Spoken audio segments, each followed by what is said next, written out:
hanging out with Sam at the Electric Bicycle Center in Fullerton, and what a cool day. A guy came in, kind of a rep for this company, Populo, and he brought his sport model. It's one of the first ones, and this is actually a little bit pre-production. It sounds like they're bringing in a boatload, and they wanted to get your feedback because you're sort of a premier shop in SoCal area. Yeah, so price point, weight, those are the things I want to call out on this bike. At Right. a retail price of $9.99. Amazing. And a weight of 37 pounds. That's incredible. Like, really, there aren't that many electric bikes today in late 2016 that are that light and that are that cheap. But not cheap, affordable for what you're getting. Affordable, and there are other brands that are on the market that, and this I think is going to become a popular segment in the future. Yeah. And there's going to be a lot of people rushing to this because of the price point. Well, and look, Saunders thin, okay? Like, you may or may not have heard of this. Saunders, they had the fat bike, they went with a thin bike. A lot like this. It's a single-speed drivetrain, 14-tooth sprocket in the back, and then we've got a 46-tooth chainring.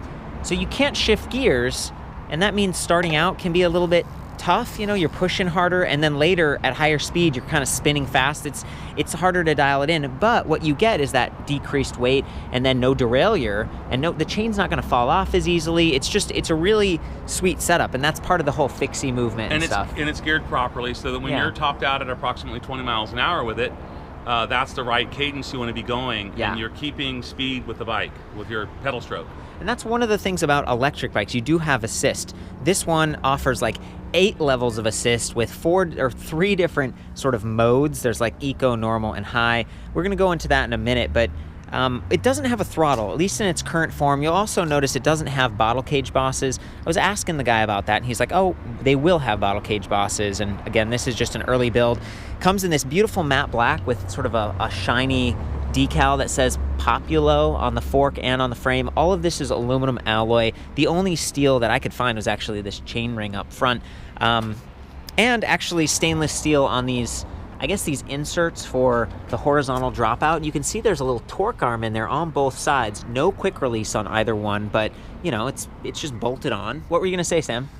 It reminded me of the Saunders with the way they cut it out, and then with this one you just loosen your nuts and you physically have to pull the bike back with your hand. Yeah. Other bikes will have an adjuster back here with a nut on it, which will then, with a 10mm wrench, you can adjust it back and forth. This one, cost savings. You know, they had probably a number they wanted to hit, and I like that insert with that metal insert right there. Much stronger, and you're right here. You've got your little notch for the torque of the motor, so it doesn't spin the axle. So that's cool. And the pedals too. This is like a little bit of an upgrade. Aluminum alloy platform with a bit of a rubber grip. I personally, when I get bikes, a lot of times I'll buy the online they have the magnesium Welgos with the pins, and they're big and stuff, but they can scrape your shin. This is not bad. It's a little bit tougher than the cage style, and there is a brand. It's like H/I. A lot of stuff on this bike. I was trying to figure out like what brand is it. I'll just go through what those things are. So we have deep dish, or maybe mid dish rims. They look double walled, aluminum alloy. Presta valve, 14 gauge spokes. So that's a little bit, it's like, I think that's kind of like the average. Do you see a mostly 14 gauge? Yeah, on electric bikes, 12, 14. And 13. I guess this is sort of like medium gauge, right? And that's because dealing with a lot of torque back here, though, Court. Right. So you don't need an extra massive size spoke on there. We were trying to figure out who makes the motor. We weren't really sure, but they say it's 250 watt, and that surprised me because I was riding this and it actually felt very zippy. There was a lot of power. 32 kilometers or something. I don't know. It may be geared higher. The controller may be sending out more amps. And I love how the controller is actually built into the base of the battery pack, which looks a lot like the Bosch power pack. It's a very, very Bosch. The handle there, and you can take it off. One of the things I love about the battery pack, by the way, 36 volt, 10.4 amp hour, which I would call very average. Lithium cells inside. They say Samsung, hard to tell. Charging port here and a USB port right there. Look at that. It's even got the blue, so that's like a USB 3.0, but there's no data transfer going on here. It's just power. And another one. Look at that. I've never seen that before. Like 2 USB charging ports so you could power your phone for music or GPS. And before I move too far, a lot of times these packs, even from nicer companies, the charging port is like on the side. So your power cable for your USB would be coming out right where you pedal. Oh, great observation. I love that this one, it's down. And I would hope that in the future they put them up or something, and at least it's higher up on the pack, because again, there's a lot of movement, potential for damage down here. Or something getting caught up. Yeah, and you got a park kickstand. A lot of times companies forego kickstands when you're going so cheap. This one, you know, the placement versus putting it back, it's going to collide with the pedal if you back the bike up like this, and it'll just minor things. That's true of every bike. Yeah, you see that, and that can kind of break the kickstand, so be careful. Coming back to some of the specs, at first I thought these were generic linear pull brakes, but then I saw Pro Max on the pad, so perhaps they're Pro Max. And can you show me that again, Sam? There's this really so cool... if you want to pop your tire off, you just flip the lever here, and that opens your brake pads enough to where the tire will slide out. That's sweet. Yeah, that's again, no quick release, but if this is a city bike, for $1,000, I mean, this is the beater bike. This is like, it looks beautiful, don't get me wrong, but if I bought this, I'd be like, heck, I'm going to go to Taco Bell like 2 a.m. with this thing, chain it to the pole, who cares, it's going to be fine. Maybe I'd take the battery with me, but the rest of it just feels more bulletproof, and because you're not breaking the bank, I think I'd ride it more. You know, this is great for like college students that maybe live upstairs in an apartment and have to lug their bike up and down. Yeah. At this weight, and sub 40 pounds, a great way to get your bike around, and at an affordable price point. Single speed, simplistic, lightweight. I would call it affordable at the $999 price point. And I bet this battery weighs like 6 pounds about. Don't have the key. I wish I could take that off and demonstrate it. But, you know, we said it was 37 pounds. So you're down to a 30-pound bike, and a lot of that's because these usually weigh, you know, 7 to 9 pounds. Something else I want to mention, I've ridden bikes like this before too. Yeah. When you get a thin tire like this and you pump them up to like 80 PSI, way less resistance. It doesn't take as much power to get you up to speed. That's true. But we did definitely feel more power out of this motor than I do on a normal 250 watt motor. That probably has something to do with the programming of the controller, I would say. Yeah, it really feels like a 350 watt motor, and it even looks kind of big to me. So I don't know. I mean, you know, you get the specs from the manufacturer and you look close at the stuff, and we're giving you the qualitative feedback. Let me give you the exact specs on the tire, 700 by 28C. Very thin, and my concern getting on this bike was, oh man, this is not going to be comfortable. And there is no suspension on the bike. There's so no you do feel suspension. everything, but you get all that feedback when you're riding it. Yeah. You know, and depending on the city you live in, I wouldn't want to ride this down a pothole-ridden road like the back, yeah, of the back complex over here. But on sidewalks, zipping around on smoother surfaces, the river trail, places like that, awesome. And I was going to say it actually felt decent to me. I mean, maybe it's the right size. I think this is a 52. Comes in 4 sizes, and it comes in 3 colors too. So matte black, we've got orange, glossy orange, I guess, and then silver. That's correct. So that's, I mean, for a $1,000 bike to have options like that. And let's check out this display panel, Court. I'll let you go through all the... It's really nice. It's a one activation step. There's not like extra buttons down here. You just press the power button. You've got backlighting. You press the power button to do that. Thank you, Sam. That's really nice, you know. But you can turn that off too, because sometimes at night it's like glaring in your face. You don't care about it. We've got speed, miles per hour over here, 5 chunks on that battery bar, kind of a battery management system voltage thing going on, trip, and if we hit set, I believe it changes to time and odometer. Pedal assist, you can go all the way from 0 up to 8, and again, 0 leaves that on as like a cycle computer, but it doesn't give you power. So, you know, if you feel like you're running low on battery, that's one way to conserve, like you said, with the higher pressure on these tires.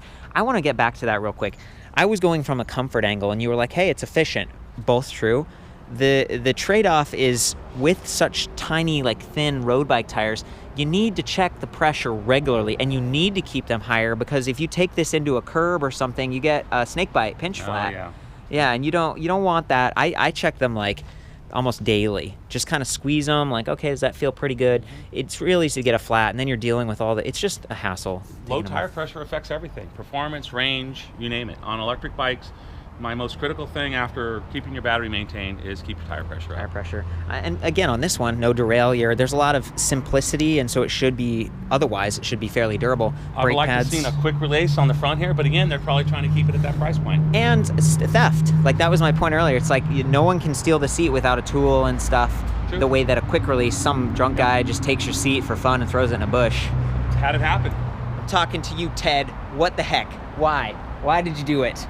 The other thing I want to call out comfort-wise is This is 27.2 millimeter, about 300 millimeter tall seat post.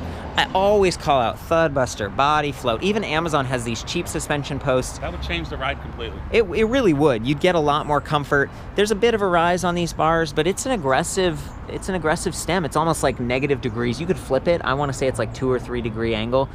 We've got some spacers though, maybe like 4.5 centimeters high. Regular generic rubber grips, flat, but Tektro levers. So they're mechanical and they have motor inhibitors. So if you're freaking out and the motor's going out of control for some reason or whatever, you can pull those brake levers and it'll completely stop it. This bike uses a cadence sensor that's built into that plastic ring down there. I've never seen the inside of one. It's probably between 6 and 12 magnets. It felt reasonably responsive. It's not the most responsive bike in the world, but back to those brake levers as being a good override. Sam, what am I missing? Brakes. I love the brakes. I could lock this bike up. I was sliding the tires for going around the building here. Yeah. And you have to have your brakes adjusted very, very well in order to do that.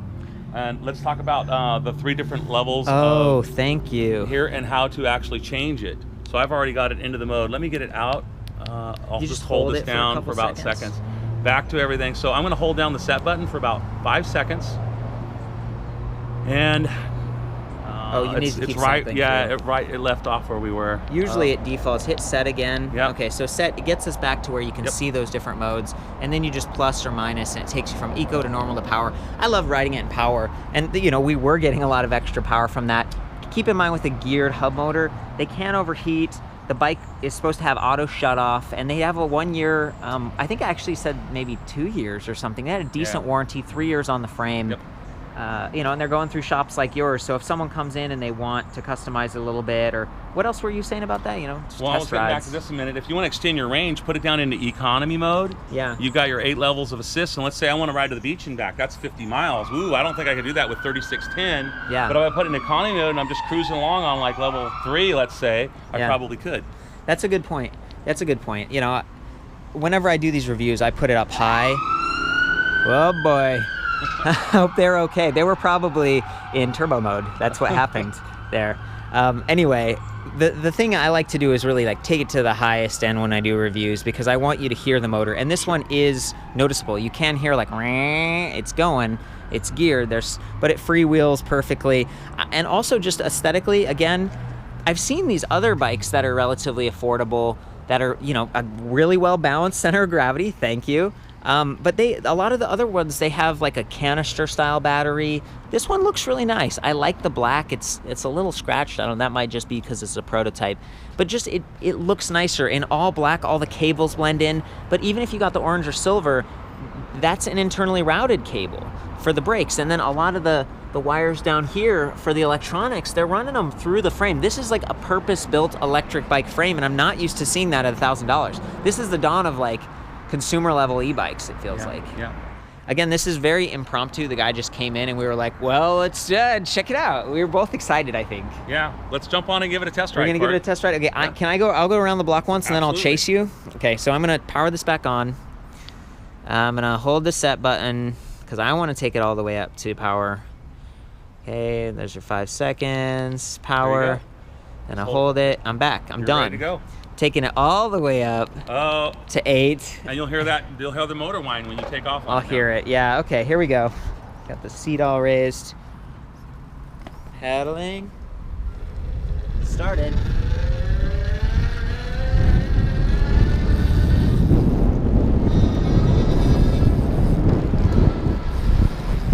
Pretty good. Like I was up to 18, 19 right there. It's zippy. When they say 250, I mean, again, to me, it just feels like I've ridden other 250 watts, and this feels more like a 350, and actually a zippy 350.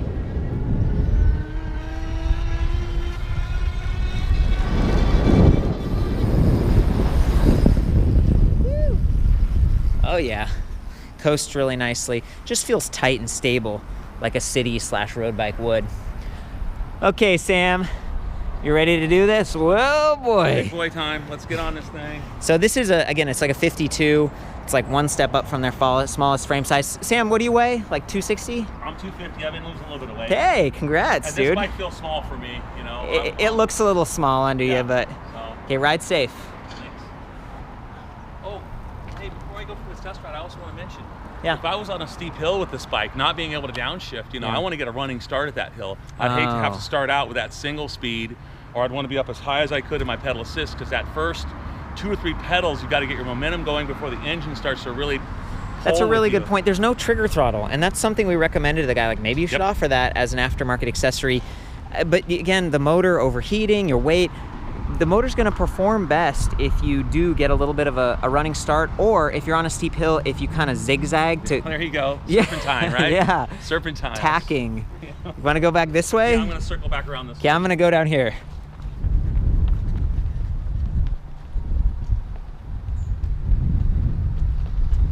Catch you later. Oh, yeah.